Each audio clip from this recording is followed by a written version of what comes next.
¿vale? Y esa concentración de electrones es la que produce la carga eléctrica. ¿Dónde más hemos visto este fenómeno? Cuando éramos pequeños, por ejemplo, cuando íbamos a la primaria, que nos encargaban nuestra primera regla y la flotábamos en nuestro cabello y la secábamos a los pequeños papelitos de papel y veíamos que esta se atraía. ¿Vale? Ahí tenemos el fenómeno de carga eléctrica. ¿Qué es lo que sucede?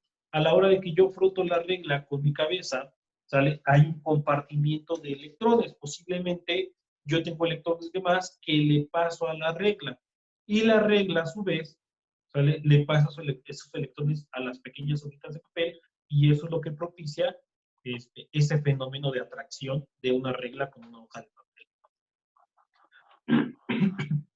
¿A qué se debe esta carga eléctrica? Si bien nosotros sabemos, toda la materia que existe en el universo está conformada por electrones, ¿vale? Y esos, perdón, por átomos, y esos átomos conforman los elementos. ¿Vale? Recordemos que tenemos por ahí una tablita periódica, una tabla periódica de los elementos, que nos indica hasta el momento cuáles son los elementos químicos que nosotros como humanidad conocemos hasta la actualidad. Obviamente por ahí hay algunos que son sintéticos porque los ha fabricado el hombre. ¿Vale? Pero bueno, todo está construido a partir de esto. Y si nosotros nos analizamos el modelo de Bohr, que es este, si no mal recuerdo, que es este que tenemos aquí en la diapositiva, de acuerdo a este modelo, nosotros sabemos que el átomo está conformado por tres elementos fundamentales, donde esos tres elementos fundamentales son los protones, los neutrones y los electrones, ¿vale? Donde solamente uno de ellos, que son los electrones, son los que se encuentran en las órbitas, ¿vale? Y se encuentran en movimiento alrededor del núcleo. De la misma forma, en el núcleo tenemos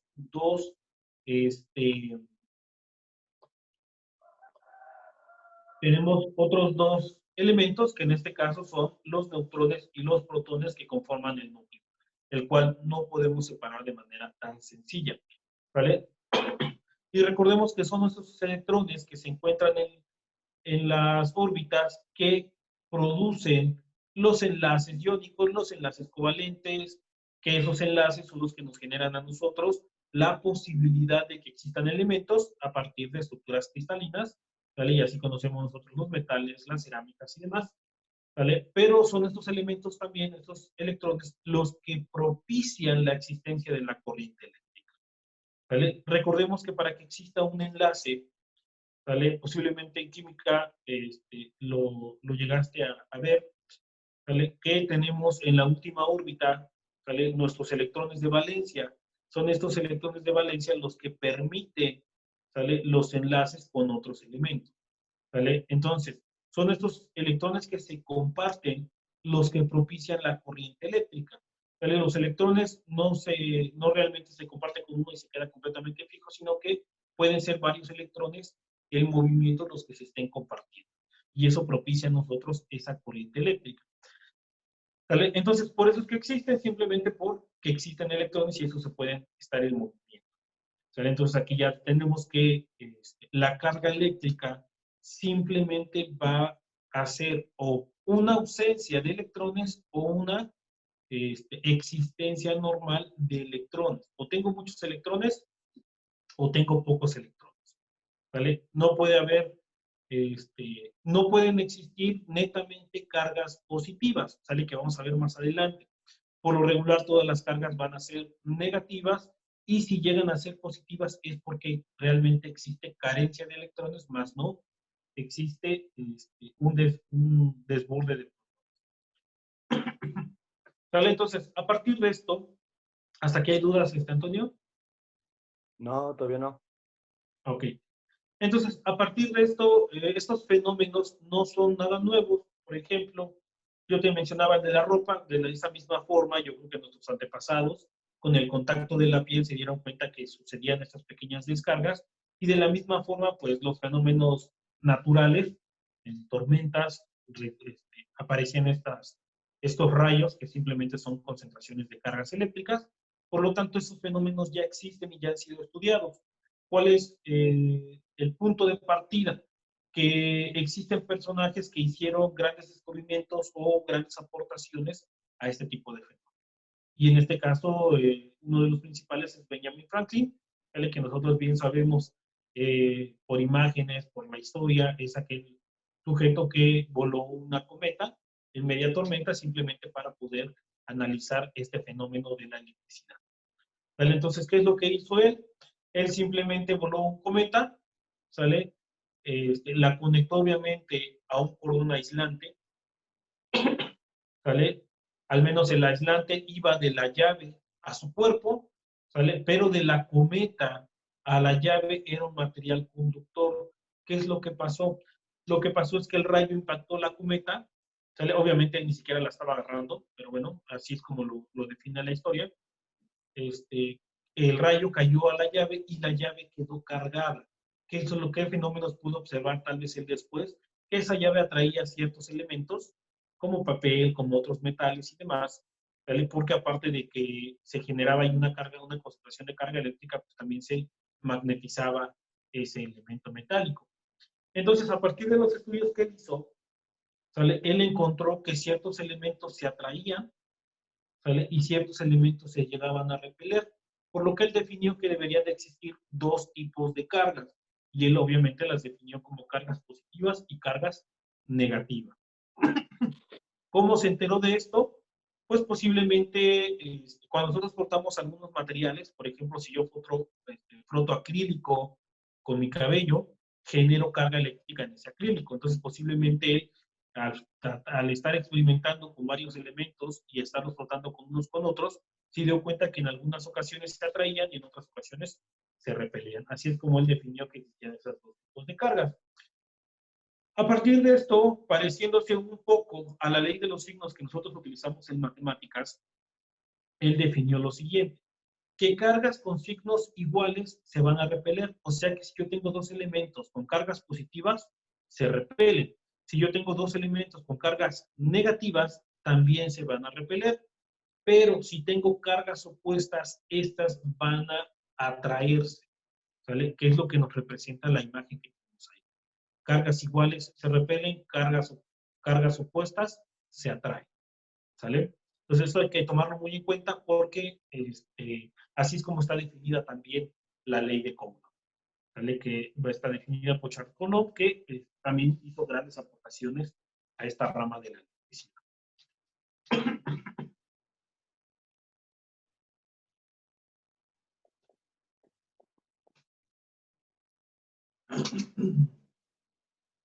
¿Hasta aquí alguna duda, Antonio? No, no, no, no. Ok.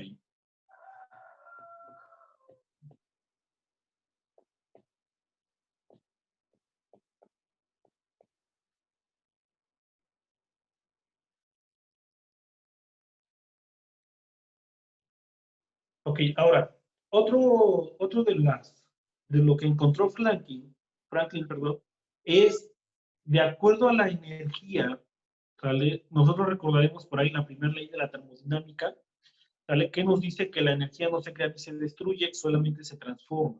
Entonces, tomando en cuenta esa ley, Franklin llegó a la conclusión de que la carga es conservativa. ¿A qué se refiere con que la carga es conservativa? A que la carga no se crea, ¿sale? Y tampoco desaparece, sino que lo único que sucede es que podemos llegar a decir a una estabilidad, tal vez lo que se conoce en termodinámica como, ¿se me fue la palabra? Ahí se me fue. A un equilibrio térmico, o un equilibrio en este caso de cargas, y él nos da un ejemplo, ¿sale? Él tiene ahí una piedra de ámbar, ¿sale? Y una malla de algodón. Ahí nos está diciendo que esos dos elementos se encuentran en equilibrio eléctrico. ¿A qué se refiere? De manera teórica, nos dice que la piedra de ámbar, ¿sale? Está equilibrada. O sea que tiene dos protones y tiene dos electrones. Obviamente tiene más, ¿no? Pero lo que él hace es eso. ¿Sabes qué? Esta piedra de ámbar tiene el mismo número de protones que el mismo número de electrones. Obviamente unos en el núcleo y otros en las órbitas. Y de la misma forma el algodón ahora nos dice que tiene tres protones y tres electrones. Por lo cual, nos dice que los dos elementos están en equilibrio. Pero cuando él hace el fenómeno, ¿sale?, de frotarlos, el ámbar tiene una característica en la cual puede obtener electrones con facilidad. Por lo tanto, le quita los electrones al algodón, ¿vale? Y lo único que hace es, recuerda que es conservativo, por lo tanto, el mismo número de electrones que tomó del algodón son los electrones que se le añaden al ámbar, ¿vale? Entonces, ahí a eso se refiere con que sea conservativa, que no está generando carga eléctrica. Y la piedra de ámbar no está ganando carga eléctrica de la nada, sino que la está obteniendo de la malla, en este caso de algodón. Como ya no se encuentra en equilibrio, recuerda que el ámbar tenía 2 electrones, 2 protones, al ya no estar en equilibrio, ¿vale?, se dice que ahora el ámbar tiene una carga negativa. ¿Por qué? Porque tiene electrones en exceso. En este caso tiene 2 electrones en exceso. Pero el algodón ahora tiene una carga positiva. ¿Por qué va a tener una carga positiva? Porque ahora tiene ausencia de electrones, ya no está en equilibrio. Ahora tiene más protones que electrones, ¿vale? Y así es como sucede todo esto de la carga eléctrica. Y eso exactamente sucede en todos los circuitos eléctricos que nosotros vamos a analizar, ¿vale? Por ejemplo, el circuito eléctrico de un automóvil funciona de la misma forma. Tenemos una batería que tiene un polo negativo y un polo positivo, ¿vale? Cada uno de esas dos terminales nos refieren a la carga eléctrica. Una tiene carga eléctrica positiva y el otro tiene carga eléctrica negativa. ¿Qué es lo que hace la batería?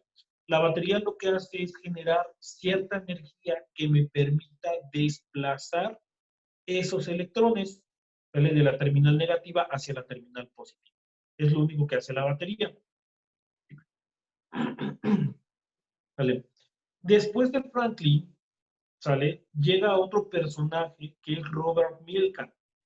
De las aportaciones de Robert Milkan, aparte de seguir el trabajo de Franklin y de decir algunas aportaciones también de Franklin, lo que él define es, ok, si estamos diciendo, ¿sale?, que toda la materia parte de una unidad de un elemento fundamental que es el átomo, ¿sale?, y del átomo sabemos que son los electrones los que están afuera y son los electrones los que me generan carga eléctrica, ¿sale? Entonces, él definió que la carga eléctrica está cuantificada, o sea, que yo puedo medir la carga eléctrica a partir de un número entero, ¿sale?, y una unidad fundamental, donde esta unidad fundamental, ¿sale?, es la carga eléctrica que tiene un electrón, ¿sale? Entonces, nosotros vamos a definir matemáticamente a la carga eléctrica como Q igual a N, que me representa el número de electrones, por la carga fundamental, ¿sale? Donde esta carga fundamental puede ser la de un protón o la de un electrón, lo único que los diferencia es el signo.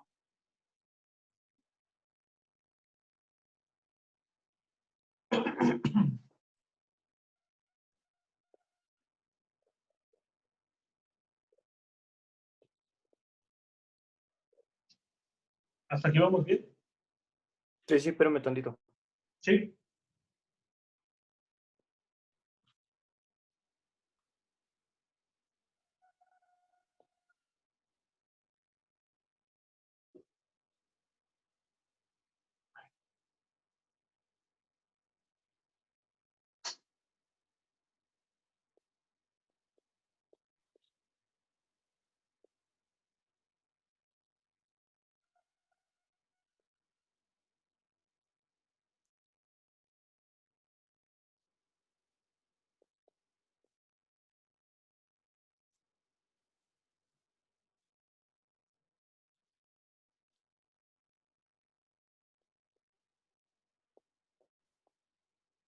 Ya está. Ok. Gracias. Vale. Aquí puse una diapositiva que nos dice datos de interés, ¿sale? Lo único que nos dice es que la unidad de medida de la carga eléctrica es el Coulomb, ¿sale? Que es obviamente en honor a Charles Coulomb, que vamos a ver ahorita en la siguiente diapositiva. positivas. Las siguientes dos frecuencias positivas va a aparecer este porcentaje. Y el otro dato fundamental, que este sí por ahí hay que anotarlo sí o sí, porque lo vamos a utilizar mucho, es la carga fundamental de un electrón, que es de 1.602 por 10 a la menos 19 coulomb. ¿Vale? De esta cantidad, el signo que se encuentre antes de ella nos va a definir si es carga positiva generada por neutrones o, mejor dicho, generada positiva generada por ausencia de electrones o negativa si es generada por exceso de electrones. ¿Vale?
Ahí quedó, gracias.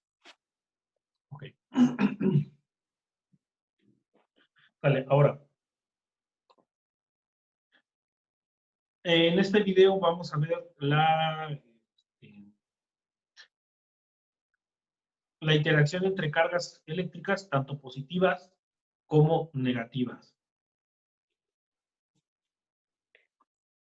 ¿Sí se escucha? Sí, se ve, se va trabando. ¿Se va acabando? Mm.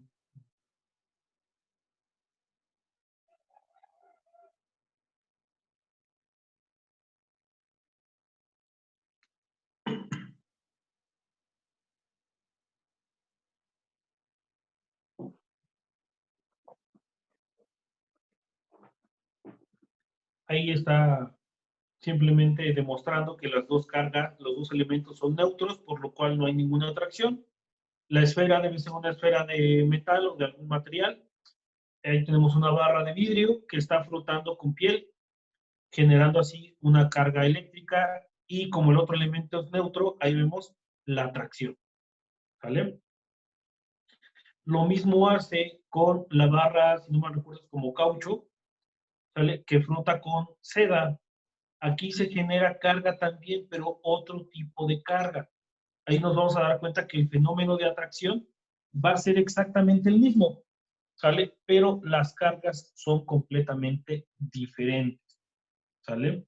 Entonces, ahí tenemos los dos tipos de cargas. Sobre un elemento neutro podemos ver que tenemos el mismo fenómeno, ¿sale? No hay ningún cambio en lo que generan las dos, pero ahorita él va a cambiar de elemento, ¿sale? Ahí tenemos otro fenómeno, ¿sale? Si te diste cuenta, tocó la esfera y luego se repelió. Ahí tenemos la parte que vimos hace ratito que dijo Franklin, que la carga es conservativa, ¿sale? Ahora existe una pequeña repulsión, porque al momento de tocarse, la carga eléctrica que tenía el acrílico o el vidrio se lo compartió a la esfera, ¿sale? Y ahora la esfera también tiene carga negativa, ¿sale? Cuando colocamos ahora el acrílico, ¿sale? Se van a atraer, y en este caso que tenemos cargas opuestas, se van a repeler, ¿sale?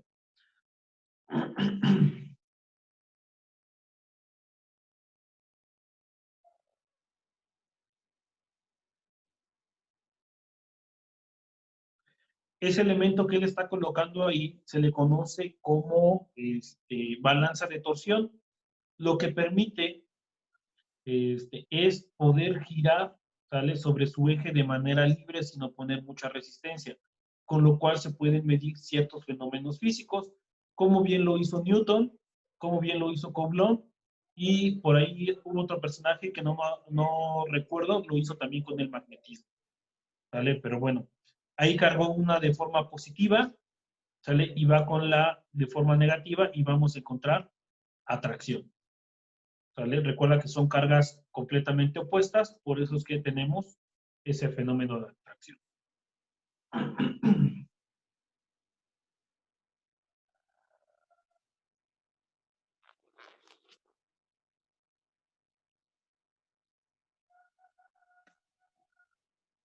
¿Sale? Son cargas iguales, por lo tanto tenemos el fenómeno de repulsión. ¿Sale? Obviamente este video es simplemente explicativo, no se le puede encontrar a este fenómeno tan particular alguna aplicación, o al menos no con este video, pero las cargas eléctricas se utilizan mucho. ¿Sale? Una de su aplicación, al menos en el ámbito automotriz, ¿sale? Es la pintura con polvos. ¿Qué es lo que se hace con la pintura con polvos? ¿Sale? Se carga eléctricamente la carrocería de un automóvil, ¿sale? Se le induce una corriente eléctrica para que quede completamente cargado y después se le agrega o se le hace un baño con polvo. Este polvo debe de ir neutro, no tiene ninguna carga, pero al estar en contacto con la corriente, la carga eléctrica que tiene la carrocería, se queda adherido a la carrocería, o al menos por un momento. ¿Vale? Es en este momento cuando esa carrocería que ya va cubierta de polvo, se mete a un horno, ¿sale? Entre comillas, se cocina, ¿sale? Y queda la pintura de polvos dentro de la carrocería automotriz. Esa es una aplicación de, de las cargas eléctricas. Otra aplicación de las cargas eléctricas es en las impresoras de tóner, ¿vale? Que todavía existen.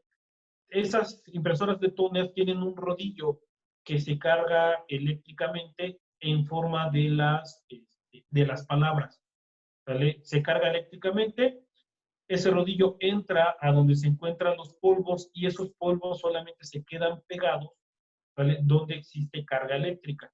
Y esa carga eléctrica pues, obviamente tiene forma de letras. Una vez que el rodillo pasa encima de la hoja, impregna ese polvo sobre la hoja y si has impreso alguna vez en una impresora de tóner, te darás cuenta que la hoja sale caliente porque de igual forma esa hoja es cocinada por tienen adentro una pequeña resistencia térmica que calienta la hoja con el fin de poder sellar ese polvo de tinta sobre la hoja. ¿Vale? Así es como también hacen ese tipo de impresiones. También las impresoras de inyección de tinta funcionan algo similar. ¿Vale? Es una gotita de tinta la que sale y por medio de cargas eléctricas desvían. De la misma forma, podemos ver ese fenómeno en los osciloscopios, que son elementos para ver señales eléctricas. ¿Sale? Son campos eléctricos los que desfasan y varían las ondas. ¿Vale? El siguiente tema son conductores y aislantes eléctricos. Es un tema relativamente sencillo. Simplemente es conocer que existen tres tipos de materiales de acuerdo a sus características eléctricas, ¿sale? Siendo el primer de ellos los conductores, que son materiales en los cuales las cargas eléctricas pueden desplazarse con gran facilidad, ¿vale? Que en este caso nosotros vamos a encontrar los cables, los metales, este, particularmente los metales, cerámicas son aislantes, entonces todos los metales son conductores, obviamente de los que más utilizamos nosotros es el cobre, ¿sale? Y el aluminio, ¿sale? Obviamente por lo económico que son, siendo el mejor conductor eléctrico el oro, ¿sale? Pero pues obviamente no es tan factible utilizarlo para hacer este tipo de instalaciones eléctricas, por ejemplo, en una casa con oro, pues obviamente es exageradamente costoso. Aún así, el oro sí se utiliza como conductor, al menos en los pines de los procesadores, en algunos cables de transmisión de audio y video, ¿sale? Ya que la calidad de esta transmisión de información es mejor, por lo tanto se utiliza mucho en estos tipos de elementos. La otra clasificación son los aislantes, donde vamos a encontrar los plásticos, las maderas, las cerámicas, ¿vale? Que son elementos que no son aislantes, que no son conductores. Ojo, que esté dentro de la clasificación de aislantes no quiere decir que impide por completo la transmisión de energía eléctrica. Simplemente me dice que la transmisión de corriente eléctrica es más complicada, pero no imposible, ¿sale? Si el voltaje, ¿sale?, es exageradamente alto, ¿vale?, ese aislante va a ser fracturado, ¿sale? Y es donde nosotros encontramos los cortos eléctricos, ¿sale? No sé si alguna vez has acercado dos cables conductores cerca, ¿sale? Y has visto cómo sale un chispazo sin la necesidad de que se toquen, ¿sale? Ahí lo que sucede es el aire es un aislante, ¿sale? ¿Cómo sabemos que el aire es un aislante? Porque yo puedo poner mi dedo cerca de un enchufe de mi casa y no me va a dar toques, ¿vale? Pero si yo agarro un elemento metálico y lo acerco, pues obviamente va a haber una transmisión de energía y me va a dar toques, ¿vale? Entonces el aire es un aislante. Pero que sea un aislante no quiere decir que va a imposibilitar el flujo de electrones, simplemente lo va a hacer más complicado. Un ejemplo de ello son los rayos eléctricos. Cuando hay tormentas, lo que sucede es que yo tengo una concentración de cargas en las nubes, lo que hace que existe una concentración de cargas en el suelo, ¿sale? No sé si en el video que vimos hace ratito, vimos una pequeña barrita que atraía una esfera. Algo similar sucede. En las nubes tengo una carga eléctrica, ¿sale?, que empieza a traer las cargas eléctricas del suelo, ¿vale? Y esas cargas eléctricas en el suelo se concentran y una vez que en ambos lados las cargas eléctricas son exageradamente grandes, que es lo que nosotros conocemos como potencial eléctrico, es demasiado elevado, ¿vale?, sucede este cortocircuito que nosotros podemos apreciar como forma de rayo. Lo mismo puede suceder a pequeña escala, ¿vale? Por eso si tú acercas dos cables lo suficientemente cerca, vas a poder ver ahí un chispazo, ¿sale? Que es como estamos nosotros rompiendo el aislante, que en este caso es el aire. Y el último de los elementos de la clasificación son los semiconductores, ¿vale?, que son materiales que tienen las características de un conductor o de un aislante y que nosotros como ser humano hemos aprendido a modificar a nuestro antojo, ¿vale?, propiciando un desarrollo tecnológico increíble, ¿vale? Estos semiconductores nosotros los vamos a encontrar en los procesadores, en los transistores, en los LEDs, ¿vale? Estos semiconductores tuvieron su auge en la invención del transistor, ¿vale? El transistor fue un elemento electrónico que suplantó los muy sonados bulbos, ¿vale? ¿Para qué me sirve un transistor? Un transistor simplemente es un interruptor que se activa con corriente eléctrica. ¿Vale? Es un interruptor, es un botón que yo puedo activar con una señal eléctrica, que simplemente eso es un transistor. Pero entonces, con muchos transistores, es como se crean los procesadores, ¿vale? Y estos semiconductores solamente tenemos dos, que son el silicio y el germanio, ¿vale? Son estos dos que el que más se utiliza es el silicio, ¿vale? Se utiliza para hacer microcontroladores o circuitos integrados, ¿vale? Y aquí en Puebla tenemos un lugar donde los fabrican, o al menos hacen experimentos con ellos, que es el INAOE. Tienen ahí una cabina donde pueden hacer circuitos integrados sobre silicio, ¿sale? Se los llevo en mano. ¿Hasta aquí alguna duda, Antonio? No, todavía no.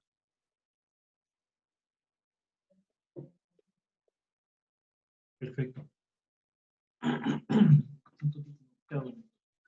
Ok, aquí metí otra definición, ¿sale?, que ya no entra dentro de la clasificación de los materiales. Clasificación solamente son tres: conductores, aislantes y semiconductores. Metí este elemento que es tierra, ¿sale?, que muchas veces se ha escuchado tanto en las instalaciones eléctricas, aparatos electrónicos y demás, ¿sale? Tierra se refiere a, vaya, el suelo, ¿no?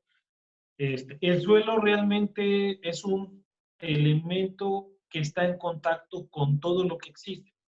¿Vale? Yo estoy parado sobre el suelo, una casa está parada sobre el suelo, un poste está parado sobre el suelo, prácticamente todo tiene contacto con el suelo. ¿Vale? Entonces, como todo tiene contacto con el suelo, podemos llegar a definir que mi energía eléctrica y la energía de todo está en comunicación con el suelo.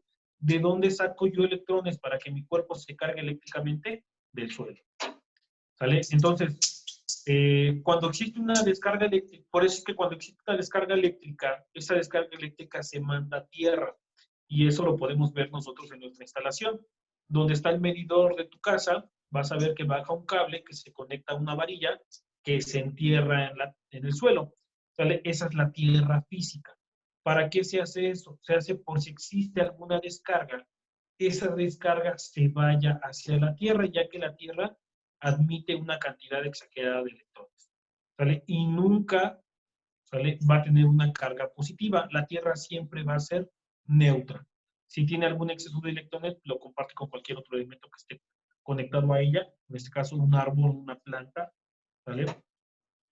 Y vuelve a estar completamente neutro, ¿vale? Entonces, por eso es que se utiliza la Tierra y se ha dejado esta convención también para definirlos en las corrientes eléctricas o en los circuitos eléctricos. ¿Vale? ¿Hasta aquí vamos bien? Sí, sí. Ok. Se nos va a acabar el tiempo. Lo dejamos ya para la siguiente clase, lo que es inducción y ya la interacción entre cargas eléctricas, ¿va? Para que no nos corte de golpe la videollamada.